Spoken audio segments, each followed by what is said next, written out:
Refreshing the social compact, Prime Minister Lawrence Wong reassures the younger generation that the government will continue to support them and give them opportunities to grow and excel in these challenging times. This includes skills upgrading courses and new platforms for youth to share their ideas.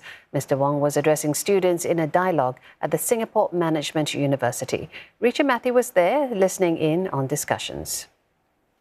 Earlier in an opening speech, Prime Minister Wong shared 3 key strategies that the government will undertake to help the younger generation tide through tough times. It first starts with stronger safety nets to help Singaporeans bounce back from setbacks. This includes skills upgrading and more services for lower-income workers.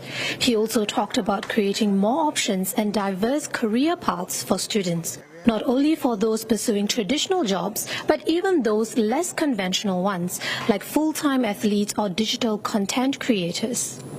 Behind every success story, there will often be failures. You have to be prepared for dry spells and setbacks in your lives. Sometimes, maybe even many times, it will feel like the work you do is not being appreciated or recognized sufficiently. So I encourage all of you to embrace this attitude of learning and excelling at whatever you do. Not just when you're in school now, not just after you graduate, but throughout your lives. And the government will do more to support you. PM Wong says he doesn't want to see a society where everyone is for themselves, where the fittest survives and the weak suffers. He says during the Forward Singapore exercise, many people told them that they want a Singapore that is inclusive, where benefits are shared with all and not just held by a few.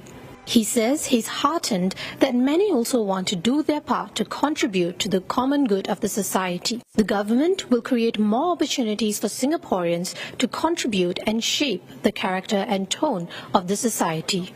About 900 students were here at the Singapore Management University from various institutes of higher learning across Singapore.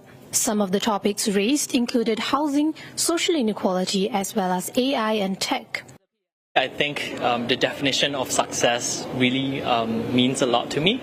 I think that how can we work towards continuing such conversations around what it means to be successful in Singapore, and how can we look around supporting various people from all walks of life around how can we be successful together. Like a lot of the points mentioned, they were very encouraging for the youth especially. Like as a youth myself, I felt very encouraged about the economy, about the future, and I feel that I could get a lot of insights into what our policymakers are thinking when they're thinking of new policies. This is also Prime Minister Wong's first engagement with the students. It follows a 6-month Refresh PAP exercise, which culminated with the Prime Minister's promise to engage with a wider group of Singaporeans.